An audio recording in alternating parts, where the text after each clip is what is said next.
Good afternoon, everybody, and thanks for joining us for the JSMineset weekly call. My name's Denny. Today is Saturday, December 21st, 2019, and on the call today are Jim Sinclair, Bill Holter, and it looks like Dave made bail and is back with us. We're in the Christmas crunch time of year. Congress has gone home for the holidays and shouldn't wreak any more havoc on the country until January 6th of next year. I guess that's about the best present anybody could receive this time of year, just not having to put up with the bums for a couple of weeks. Now, this also is the time of year where the markets take a break, a breather, if you will. So many folks take off for the holidays, and that includes the four of us, as we will not be with you for the next couple of Saturdays unless something happens in the markets that indicates that we should respond on an unscheduled basis, and we will most certainly do this. But after this call, we will be back with you on January 11th. In our conversation today with Jim, Bill, and Dave, it's important to remember we're not giving you investment advice. We're just simply trying to share with you our personal perspectives of the economic world. And you can choose to add it to your own perspective, or you could ignore it. In the end, we just want you to be prepared for what most certainly is going to be some very trying times ahead. We do appreciate you investing in the premium side of JSMineset.com. There's always plenty of new postings going on there, and I want to congratulate Jim, Dave, and Bill for adding to the soup this week. It was really good reading. Jim, how about you bring us up to speed on the positioning that we're beginning to see in the majors in the mining industry? Should we expect to see more mergers? Should we expect to see more acquisitions? Should we expect anything dramatic in the next couple of months from the mining industry? Well, let's go to the new management of Barrick, okay, and just take a look at the most recent statement made about how they are prepared to acquire other majors, and not small companies, and how they've said, we don't need the money, we have the money, and that we're out looking, and what we're looking for is huge. Where they're not looking is where there is nothing, and that is, please tell me the name of, other than the one I know, a company that is bringing in, as we speak, a Tier 1 mine. Something of tremendous significance, like when the Bulyanhulu was brought on. And that is the heart of the Barrick, and it has been since I was part of selling it to them. Where we stand is, how many majors are there? How much acquisition can you do until Barrick America owns it all? And hopefully, with Bressau as running the company, it will improve the management that Goldman Sachs implanted into the company when they inherited it through bankrupt derivatives. But where the real bang for the buck is, any company you know out there that has superior deposits, superior, I'm saying not just 1 million ounces, but many million, known, whose cost of producing that is at or below the industry average, all in, that has capacity management, mine builders or builder associated with the finest in the industry, ready to go and going. That's where you got to look. As far as the majors are concerned, they'll consolidate, but historically they never made a lot of money. And maybe there's a change in the attitude and the culture of these companies. I don't know. I doubt it. But they will have the opportunity to make very significant money if gold even appreciates back towards its old high. If gold does what we believe it will do, then not only will there be a significant appreciation in the majors, but in those very well chosen, and I wouldn't call them juniors, I'd say new miners bringing on significant properties. Then that's where your Googles or Amazons are hiding in the form of gold shares. The amount of the lack of attention towards deficits will only build during an election year. Already there's an environment where you've seen a bill passed in the middle of an impeachment to finance the government and to expand the military. That together are huge. Now, I'm not arguing that the government ought to, well, maybe the government shouldn't be able to operate, but, our military certainly was near destroyed by previous administrations, requires refurbishment. But so the debt grows exponentially.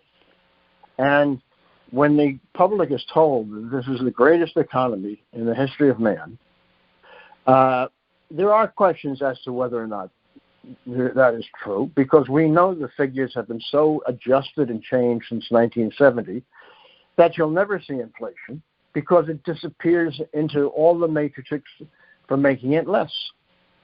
The birth-death models and other amazing concepts that are put into the labor statistics means you could have a depression out here and expanding. You could have bread lines, and you'd be showing at least some improvement or going sideways in employment.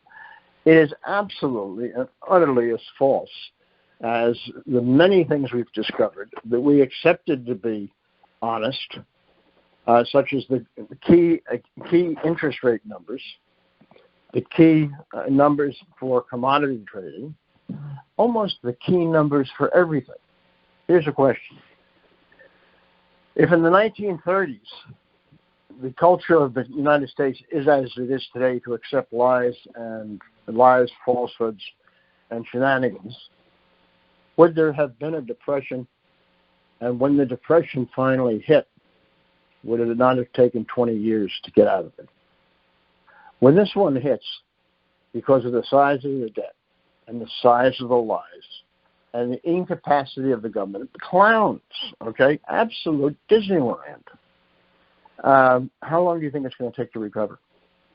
Will it recover? No, it will longer change than we have to live.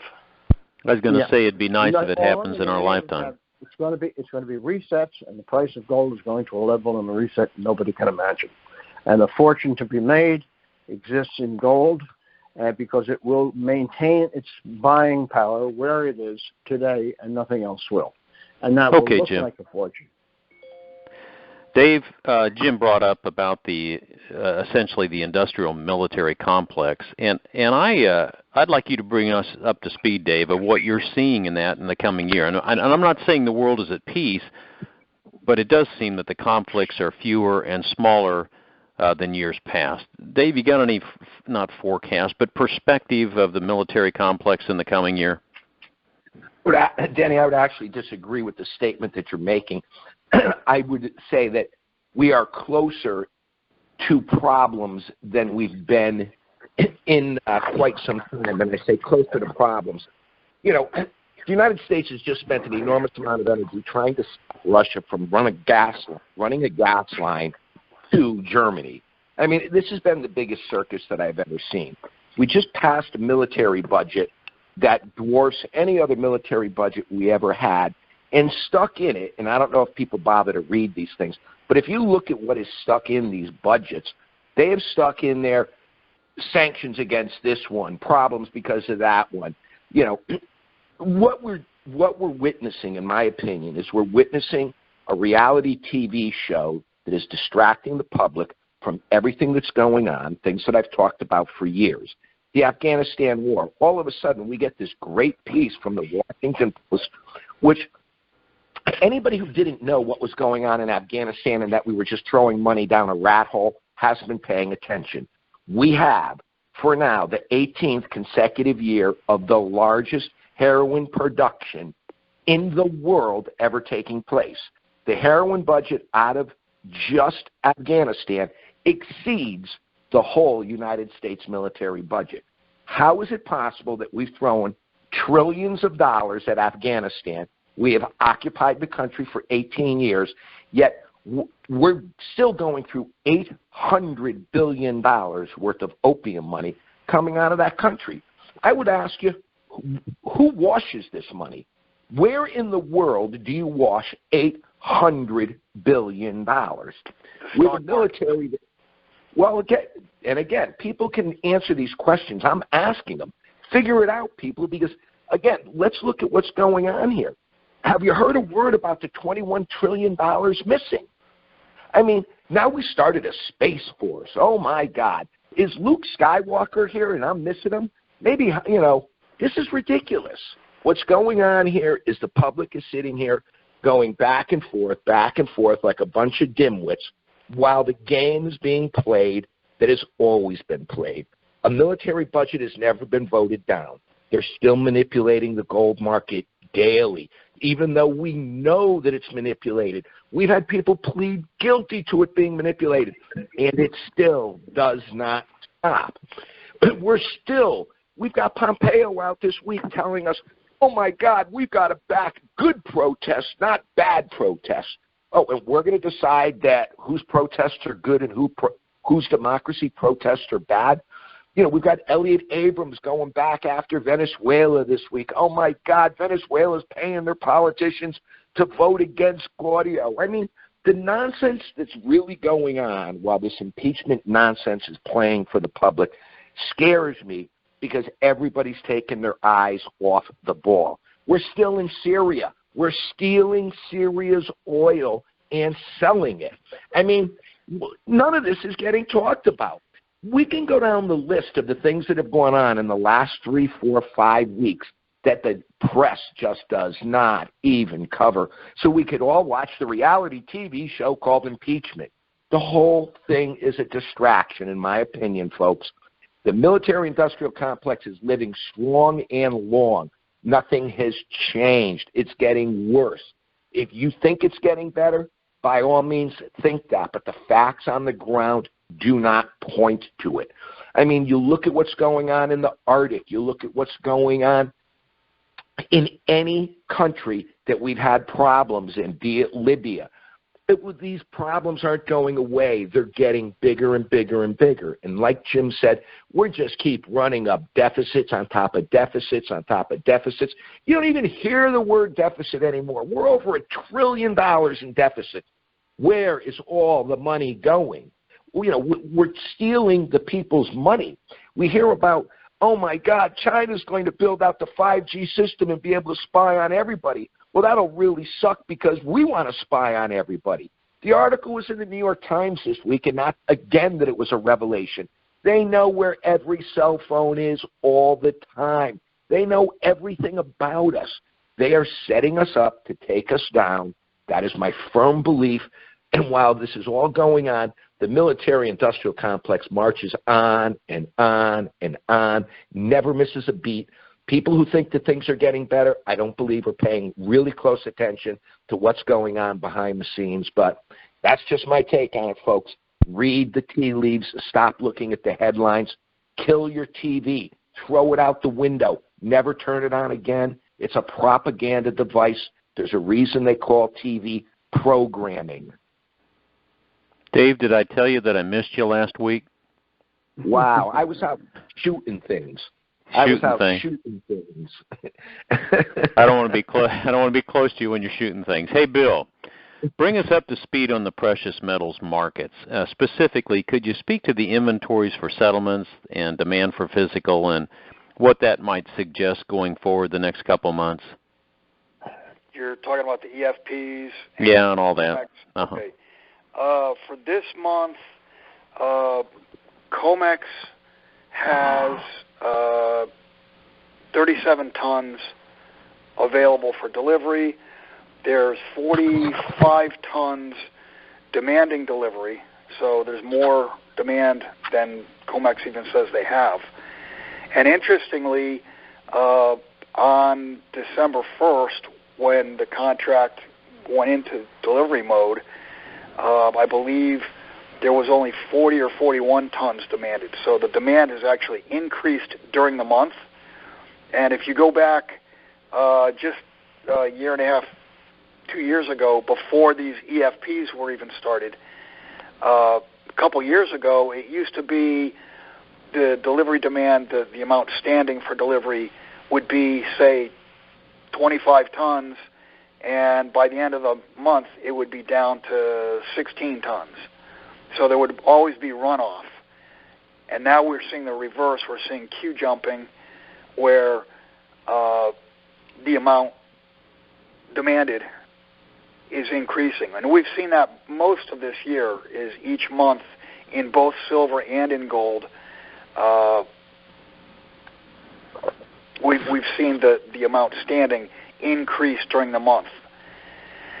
As far as the EFPs are concerned, I'd have to go back and look at the total numbers, but I believe the amount sent over to London for delivery in gold is it has surpassed 200 million ounces, and the world only produces 80 million ounces.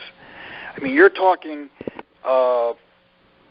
roughly 6,000 tons that supposedly, in just 12 months, that supposedly has gone to London and it's delivered there. Well,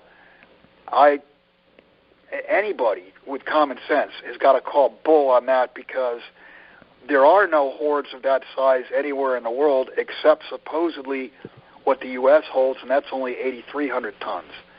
So 6,000 tons of gold is it's a complete absurdity.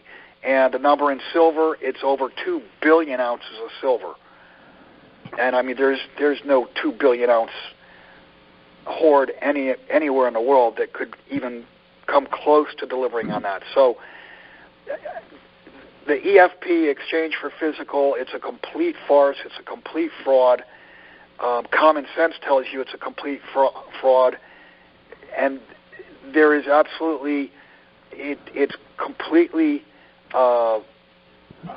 it's clandestine. I mean, there's no way to see even if 1 ounce gets delivered. So it's basically, London is the graveyard, if you will, for COMEX contracts to go and die.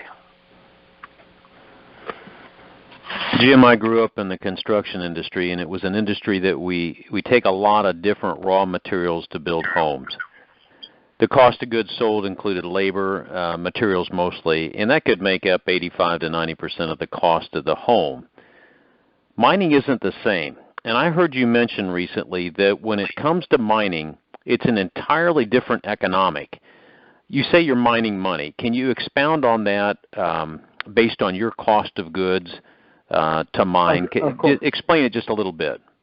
Well, let's take the basic principle, okay? And the principle is that what comes out of a mining project is new wealth.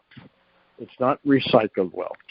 It's not an extruded plastic, something that hadn't been used on houses before, and now we've got siding that is, that you can put a screwdriver through.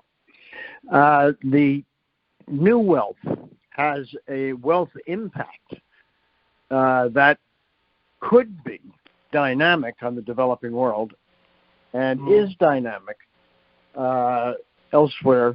China, their mines, Russia, their mining, and drugs. So it is a creation of wealth.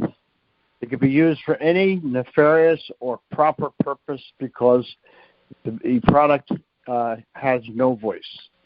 Gold has no title. When you lease a car, you can't sell it because you have to pay the leasing company back the money. But when you lease gold, you can sell it because it has no title. The dynamics that exist is a cost of production. And the cost of production at the present time runs between, at the absolute low, all in high 700s, in say low 1050. The price of production of the product doesn't change and will not necessarily change with a mine that is in place and producing, 2 years from today. As will the price of gold change due to a currency revamping, the creation of a currency like a treasury bill. A treasury bill is not a piece of paper. A treasury bill is exactly the same as a Bitcoin. But people don't know that because it has the full faith and guarantee of a sovereign, the strongest nation in the world with the best economy in the last, well, maybe since it was founded, according to the politicians. Hey, Jim. Jim, yes. The only thing that will change to the cost of production is the price of diesel fuel. That's the only variable, really. Maybe, but bear in mind that right now, you've seen Aramco going out. You know that there's significant oil production through fracking, and I'm not sure $140 per crude is necessarily going to occur. And yes, I'll agree with you. The price of energy could rise, but what percentage? That's the only variable, is my point. Of the value of the gold. What percentage of that is the cost of the gold? It is meaningful, but it is not pivotal. So if gold was to trade at 3,000 or above, and oil was to go to 150, which it won't, it would make no difference whatsoever. It would disappear into the equation of price. So it's my contention that it's so de minimis, meaning so small, too small to consider, that what you have is a publishing industry where if you publish and if you sell a certain amount of books, you reach a point where profit becomes exponential because the cost of printing more books is such a small part of the increasing price of a bestseller. Hey, Jim, let me jump in one more time. Just so people understand, what Jim is talking about right now is operating leverage. Yeah. The operating leverage in mining of precious metals is phenomenal. And one thing that I need to call to attention in this discussion is, where did the 21 trillion go? Where is all the spending in the military and all this military manufacturing complex and technological giants? Where is all this money if, in fact, overnight money is so expensive due to a lack of money? The gold market is being artificially depressed for a purpose.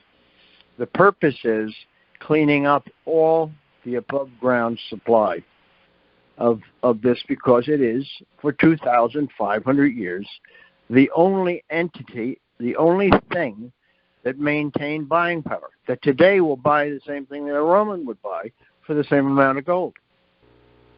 And that's outrageously phenomenal in a characteristic for protection of assets.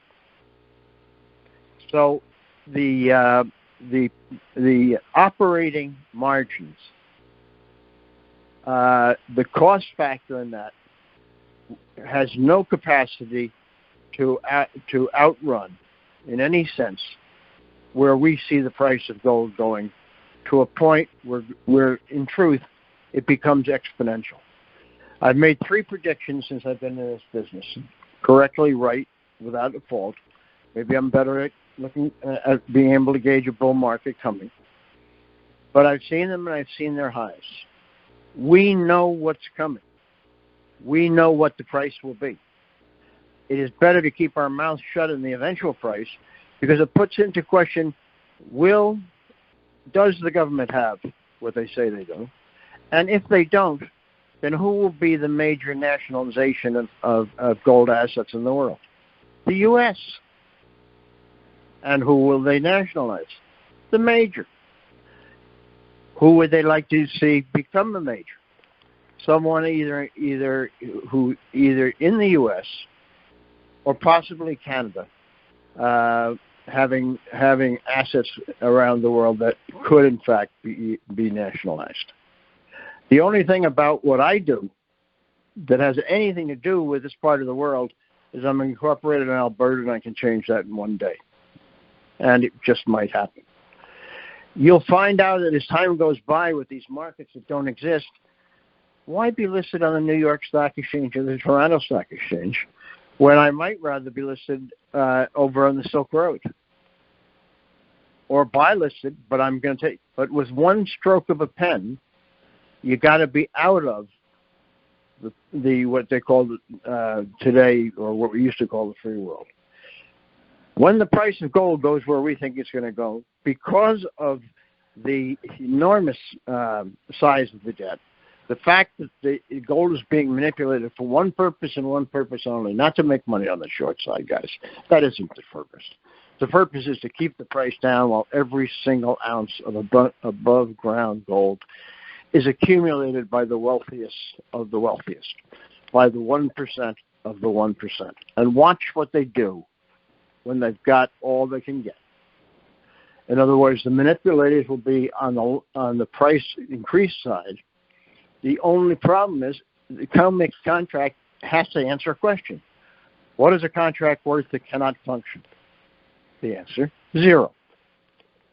So when the price mechanism allows free gold, the price of gold is anything the Chinese and the Russians want. Anything. Now, if you use the formula that I and Bill used when we saw 900 coming in gold early on in one of the first bull markets, it was quite simple. How much gold did you have to balance the balance sheet of the largest then economy in the world? And the answer was 900. Well, Bill, would you like to tell people what that mathematics is today? It's north of $87,000 an ounce. I did the math and it's a the little same, year ago. And that is the mechanism of gold pricing. The mechanism of accumulation is counterfeit gold. And when it becomes, and it will, you can't leverage 300 and 500 to 1 and expect that to live forever. You can't call this economy the greatest economy since this country was born, because I lived in 40s, 50s, and 60s. I know what good economies look like. I know what good government looks like. I remember Eisenhower and Truman. Whether you agreed with them or not agreed with them, when Truman was finished, he and his wife stood in front of the White House with their little suitcases waiting for a taxi cab to come. Well, thank God a lot of people appreciated his courage, and 9,000 people were at the train station to say goodbye to him. At that point, if the U.S. did not or was not allowed to run deficits, the entire game would be over. I mean, the fact. Well, we've gone nuts. Bill, they're insane. What happened in the last couple of days is the most mindless insanity that has ever occurred. The founders of this country are not rolling over in the grave. They got their backs turned in horror. They don't want to look. Let me ask Hamilton would have a fit. Yeah, let me. On the deficit. I want to push this onto Dave's plate because everybody's heard the term the Great Awakening. Recently, I've been in conversations with more and more of my friends that have never talked about any conspiracy theory. They've never talked about anything of deep state or going on behind the scenes. But I tell you what, of recent times with my conversations with them, their eyes and ears are not only well aware of corruption in the press and politics, but they've literally said that they no longer believe any news media source, and certainly they no longer believe or trust any politician, Republican or Democrat. Dave, any thoughts on this great awakening that people are starting to pay attention?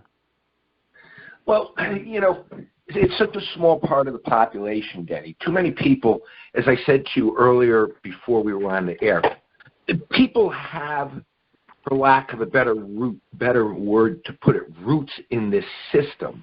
They're so dependent on the system that they cannot envision it coming unglued, because this system is what they rely on for their everyday existence. And we've been bribed, is the best way to put it. It's golden handcuffs. we have to partake in this system of debt or we can't survive. And I'll use as an example, a friend of mine just visited yesterday and was telling me, in his hometown, how houses, are changing hands, junk houses for $400,000 and $600,000. Well, that's only happening because money is for nothing. People are taking on debt because it appears that they can continue to fund it based on low to no interest rates. Well, when this comes to an end, there is going to be a great awakening. As Jim's saying, the Great Awakening is going to be a shock to them because what they're going to find out is they're trapped. I believe we are being trapped as citizens into this debt bubble that there really is no way out of. We talk about, and Bill has said this 100 times about China. China may have a debt bubble, but they have built things with their debt bubble. We have not. We have not built out the infrastructure in this country. The roads and bridges and railways are just atrocious. We've eaten off the debt, David. Right. Well, if this Great Awakening occurs, the awakening is going to be that the U.S. has no gold. This is one giant scam run on the public. So, again, as long as TV exists and people watch it, they can control the narrative right up to the end, like Jim's saying, the greatest economy ever. We have more homeless people in this country than ever in the history of the country. So how do these two statements go together? FedEx is out this week telling us that the reality of what the S&P is at and the reality of what global shipping is at are light years apart. So when this Great Awakening occurs, I would expect martial law to come with it. Unfortunately. Bill, what are your thoughts? No, I absolutely agree. That was a good point. If you look at, and I've said this many times this year, if you look at trade, global trade has been steadily shrinking. I think year over year, global trade is down 6%. I mean, how does that go hand in hand with a stock market that's at an all-time high? It doesn't. Well, and Denny, it's important to understand, the Federal Reserve says, there's no inflation, we actually need inflation, blah, blah, blah. Well, that's so wrong. There's inflation. Look at stocks, look at housing, look at real estate, look at bond prices, which are the inverse of interest rates. I mean, everything financial is at an all-time high, and it didn't get there through growth because, we've gone the last 10 years, and the economy over the last 10 years has not grown at 2% per year on average total. So to see financial assets at all-time highs, the only way that's happened is through inflation and the use of credit to make purchases of those assets. Bill, I'd like you to take us all back to school for just a second on short selling, interest premiums for short selling, and just how precarious things are in the mining industry for those shorting the market. Most of all, can you tell us the potential for a melt up based on what's going on with the shorts? The mining industry has been shorted for years, and there are individual issues not even in the mining industry. If you look at years ago, I think it was back in 2006, 7, 8, look at Overstock.com. I mean, at one point, there have been instances where there's more stock short than even exists. You've seen short squeezes. I think Volkswagen went from like $15 to $300 just based on a short squeeze. Nothing fundamental with the company, but there was a short position that had to cover, and they couldn't cover until the stock got to $300. I checked this week on TRX. I had somebody call their broker and ask, how much do I get if I lend my shares? And let me preface this by saying, don't lend your shares because you're lending them to short sellers, and if the system comes down, you may never get your shares back. But the answer was brokerage houses, as of Wednesday, were offering 64% annualized in order to borrow TRX stock. Now, you got to understand that when the broker's giving you 64%, the way this game works, the broker's also taking 64%. So shorts are actually paying 128% to borrow TRX stock to short it. Now, think about that. That's over 10% per month just to stay short. And I don't want to go out in the weeds here, but they are going to experience. It'll be a spiritual experience, as in the words of Jim. Jim, the financing world is beginning to find the good ones in the mining industry. Barrick's CEO, you quoted him earlier, announced that he can get all the money he wants. He's got a war chest of capital for acquisitions and good properties. And likewise, there are some miners with proven reserves that have seen an absolute 180-degree pivot in the availability of financing from the capital markets. What's happened that didn't happen these last 8 years in the non-mining or non-majors, that why all of a sudden are the financiers starting to pay attention to the mines? Because of the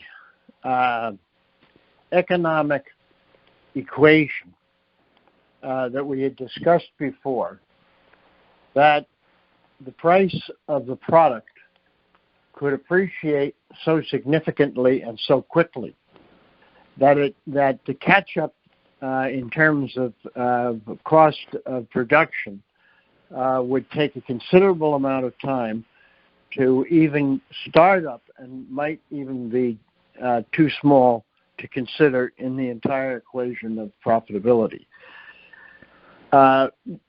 The battle cry of the last 5 years has been two things. One, buy physical, not operating companies, and that was based on the concept of cost rising, as the price of gold might go up, and if it did, it would be slow and burdensome.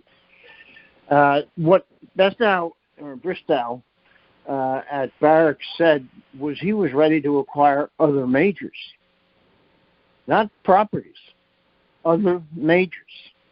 He said, hey, Mr. Major, if you want to sell your company, I'm ready to buy it.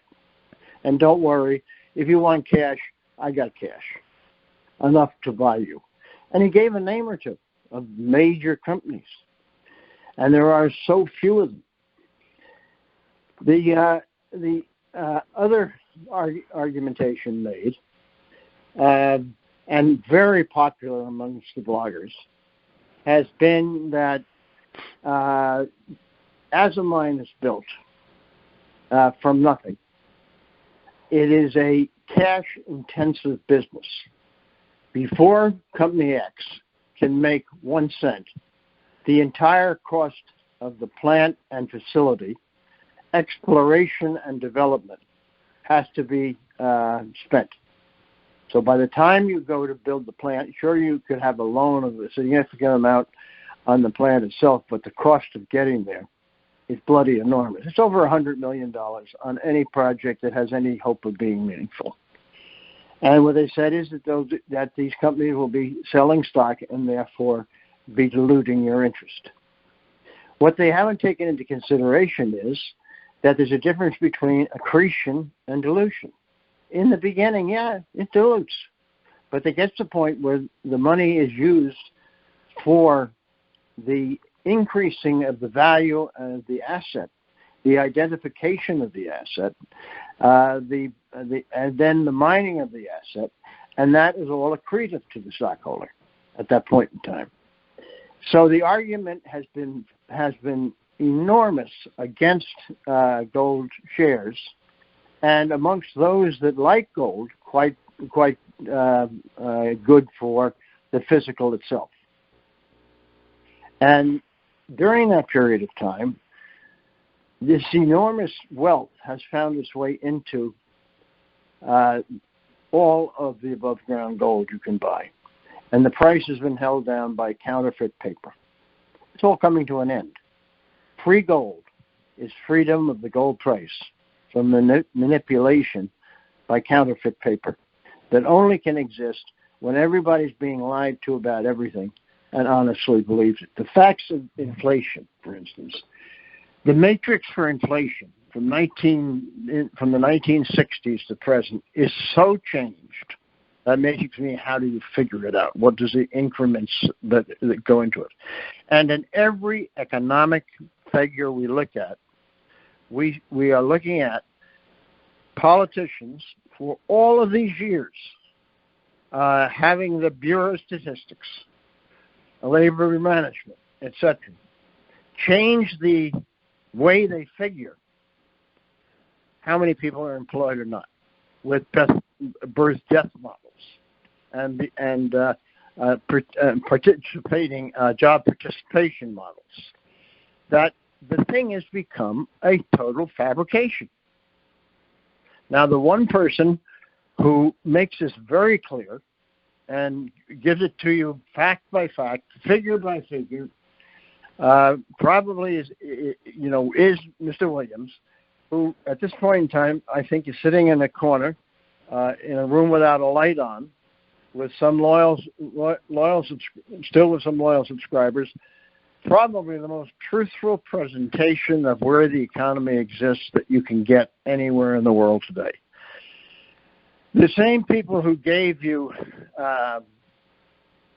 the lies that we're seeing perpetrated on us today, the central interest rate in London, that haven't been truthful in anything, have completely changed the way economic indices are made. And we have been bamboozled in a lot of different ways. And the primary one is this isn't the best economy in 50 years. It's the biggest lie in 100. All right. We got about 20 minutes left here. Dave, you tipped me off to the unrest in France several months ago, and I have done my best to dig below the layers of interference to find out what's going on. And it's amazing to me just how dramatic the revolt is that's going on in France right now. And it's totally under the radar of the rest of the world. Dave, the unrest is still growing. It's growing mightily in France. Bring us up to speed on what you see is going on in France right now. Let them eat cake. Yeah. For lack of a better word, Denny, let them eat cake. The country is shut down. Right. Well, see, and so's our country, for lack of a better word. We live in a world where, depending on what side of the coin you're on, you're either living really large or you're living really poor. There's 607 billionaires in the United States. If you look at the percentage of the world's wealth that is controlled by a very few people, it's left a lot of people disenfranchised, and that's exactly what you're seeing in France. Now, do they have generous benefits? Do they have shorter work hours? I'm not even going to get into those arguments because we can go back and forth a million times on them. The bottom line is when people lose everything, they lose it. That's Gerald Celenti's claim, not mine. And that is exactly what you're seeing. The gap between the haves and the have-nots has gotten to the point the have-nots are surely pissed off. And Europe is different than the United States in that in Europe, the politicians truly are afraid of the people. In the United States, the people truly are afraid of the police and the politicians. And anybody who doesn't believe that has to just go back and look at what happened during Occupy Wall Street. Occupy Wall Street was our movement. Homeland Security orchestrated the takedown nationwide of Occupy Wall Street, and literally in 2 days, that whole movement was shut down. Was it not? Was it 2 days or 1 day? I don't recall. I thought it went longer than that because I was on air substituting for a political show at the time, and I think it went on for more than a couple weeks. No. The crackdown. No. The crackdown. Oh, the crackdown. Day, Okay. Boom! It was done. It was in one day. They shut this whole game right down. See, in the United States, we make believe we're a free nation. Then how is that? How are we the freest nation on the planet, yet we have the highest incarceration rate on the planet per population? Those two numbers don't go together.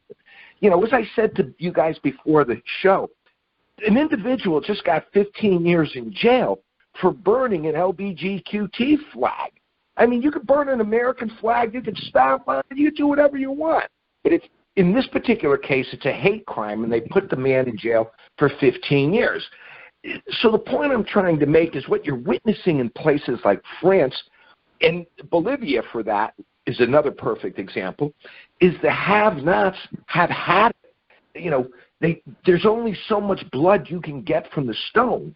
And as long as we keep being told that we have the greatest economy ever in 100 years, well, as I said, how do we have the largest homeless population that we've ever had if we have the greatest economy? All of these things don't go together. It's like you're talking about there is no inflation. You know, they say there's no inflation. Then how come CEOs of companies are making 20, 30, 40 million? The head of the NFL is paying himself $40 million to run a nonprofit. How is that no inflation? While the average stiff sees no inflation in his paycheck because he's still trying to get by on his 50, 60, 70 grand a year. You know, the price of an SUV is $70,000, $80,000. Oh, there's no inflation. So what you're seeing in France, I believe, is the population of the country is way more vocal than our population. Hey, Dave, something that's going on in France now, because they're cutting pensions, and now you have the pensioner even in the streets, and that's what this latest escalation is all about, is that they're cutting pensions. Right. Well, I thought it was pretty cool that they cut power to the central bank. I thought there's a creative electrician. Yeah. Well, and, you know, so, yes, Denny, you know, I think what we're witnessing is the Great Awakening. But, again, the Great Awakening is going to be accompanied by the Great Beatdown. And, I just look at what they did with Occupy Wall Street, and if they did it then, what they could do now will dwarf that. When they get 5G phones, forget about it. They know everything about us already. By the time they get these new phone systems installed, they'll know when you leave your house, when you turn your coffee maker on, what your refrigerator's doing, how many cups of yogurt you've eaten. They will have total control over our society, unfortunately. So, you know, again, that's what I see taking place in France, and I think you're going to see a lot more of it. Bill, let's build on what Dave was just talking about. I've been watching the market reaction to the impeachment drama, and basically it appears to have been ignored as far as the market. If it goes to the Senate, I would expect the same. However, Bill, if the indictments and arrests begin to happen from the FISA-gate crimes that I've been reading about, I'm not sure what's going to happen. Do you got any thoughts about market reactions to out-and-out sedition coming to light? I'll get to that in just a second. You mentioned the Senate part of the impeachment. If it even gets there, if Pelosi even delivers the articles of impeachment, if it gets to the Senate and the Senate doesn't just laugh at it and throw it out, which I think they probably will, because there's people on both sides of the aisle that are going to get caught up in Ukraine dirt. But if it does go to the Senate, and if the Senate does hold a trial, then I think you'll see some reaction in markets, because you're going to find out there will be all kinds of dirt. I mean, how is it possible that Joe Biden could not once but twice on video that you can see and listen to with your own eyes and your own ears, saying that I got the prosecutor fired, it was done within 6 hours because I told them if they don't fire him, you don't get the $1 billion. And that's exactly what the impeachment is about on Trump. So if it does go to the Senate, and they do hold a trial, I think you'll see market reaction, people trying to get out before this thing collapses. Now, as far as FISA-Gate is concerned, I have very high hopes that from Durham and from Barr, you're going to see arrests. I think you're going to find out that it's even dirtier than what we think right now. And on the other topic on pedophilia, I mean, if that were to start to unravel, if somebody pulled on that thread and we started finding out that you've got monarchs all over the world, presidents all over the world, that pedophilia is the playpen of the elites, I think you'll see markets all over the world collapsing because it will completely break confidence. Not only break confidence, but you'll have populations just livid all over the world. Bill, I've only got a couple more questions, one for you and one for Jim. But as the headmaster of Gold University, as far as I'm concerned, I need one more quick lesson on open interest when it comes to a particular market. I used to follow the copper market because of the construction industry and the lumber futures. But in this case, in the precious metals market, how does open interest affect us as holders of precious metals? Well, as Jim mentioned, COMEX is a market where there's 300, 500 pieces of paper representing 1 ounce. So it's a paper game where basically they've diluted the price of the metal. And as far as open interest is concerned, I mean, that's how you can tell. For instance, right now, I think COMEX for gold is over 730,000 contracts. That's, 73 million ounces, which is, that's insane as far as, because there's no way to deliver that. I can remember back, Dave, and you'll remember this too, back in the days when Dan Norsini was posting for Jim on JSMineset. He said he could envision the day where there'd be 500,000 contracts. Well, here we are at 730,000 contracts. The thing being, normally, not normally, but in all markets except for gold and silver, when open interest is high,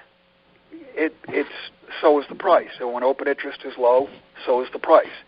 In other words, when more people come in to buy, that creates more contracts, and when they buy, it pushes the price up. When people sell, the contracts close, the amount of contracts outstanding shrinks, and so does price.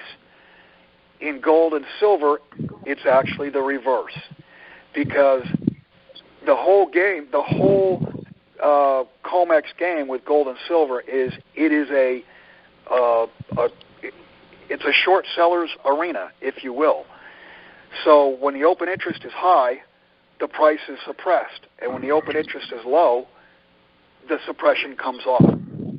So gold and silver are the exact 180-degree opposite from all other markets when it comes to commodities contracts. That was a good lesson, Headmaster. Thank you. Jim, last question of the day. I know that you worked for Paul Volcker to unwind the silver position for the Bass brothers, and the former Fed chairman passed away this week. I've read as much as I could about him, but I'd appreciate your take on the man. He didn't appear to be a fan of gold, and in fact, from what I've been reading, he went out of his way to help Nixon leave the gold standard back in '71 and set up the petrodollar. But just in perspective about the human being, any thoughts on Chairman Volcker? I'd say that if, with his intellect, which would reflect the conditions of the day, the reset that cannot be avoided because of the size of the debt might actually accomplish something of value. In truth, I think we saw the monetary master of the universe pass away, and I wouldn't be surprised if the conditions of the monetary universe didn't help him be welcomed by his master. The fact is, he might have died looking up what was going on. Oh yeah, he was old, but he was one strong guy, and he was a massive man. But he was a massive intellect, and we lost something of great value when Volcker passed, that there is no replacement for anywhere. When he raised interest rates, I was in the construction industry, and we went from 5 to 6% mortgage rates to 14 to 15, and yeah. He about bankrupted me, and and yet I never blamed him because we were living through Jimmy Carter's high inflation eras. And he fixed it. And I don't know if it's fixable anymore, Jim, but as a human being, it sounds to me like you really respected the guy. I had absolute and total respect for him. He came up to myself and my partner, and he said, "Hey, you're the gold guys, aren't you?" He said, "I took care of you." We said, "No, Mr. Volcker, or Chairman Volcker. When we saw you coming, we left." Okay? Yeah. Well, did he not set up the gold? Didn't he not have the white paper for the petrodollar? I believe that was back in '71. Yes, and when they did that, he would make a reset that wouldn't be turning Treasury instruments into cryptocurrencies. He would have done something entirely different. And this time, I think he would be more of a friend of gold than he had ever been, because it's the only practical asset that balances the balance sheets of the bankrupts. And there cannot be another Volcker, because when he came in, the U.S., we were running small deficits, but we were just previous to sometime in the 1970s, we were still the largest creditor in the world. So he was able to raise interest rates, and he was able to squeeze inflation out. You can't do that today because we're the largest creditor. I had 80 crews on. Sorry, we're the largest debtor now. Yeah, largest debtor. I had 80 crews on the road, or 80 trucks on the road, and just trying to get gas during this period of time, it was enough to make a preacher cuss. I was glad when they got liquidity back into the system after he collapsed it, because, like I say, he just about bankrupted us. Well, if he hadn't, the bankruptcy would have occurred. It would have occurred anyway. Most people would not have been able to come back like you did. Yeah. Well, guys, that's all I have. David, I'll start with you. Have you got anything else? We're going to be gone for a couple weeks now. We won't be back until January 11th. Have you got anything you want to share before that period of time, Dave? All right. Dave? He might be on mute. Bill, how about you? Have you got anything for listeners before that period of time? Well, I was going to say something funny, Denny, but I don't want you cussing on air, so. My mama doesn't listen to these podcasts, so I'm okay. Well, no, I'll pass on it because you will cuss. Yeah. All right, Jim, you're the last pig to the trough. Anything for us before? Well, I told you about my daughters that I do deeply love, who are absolute mindless snowflakes, okay?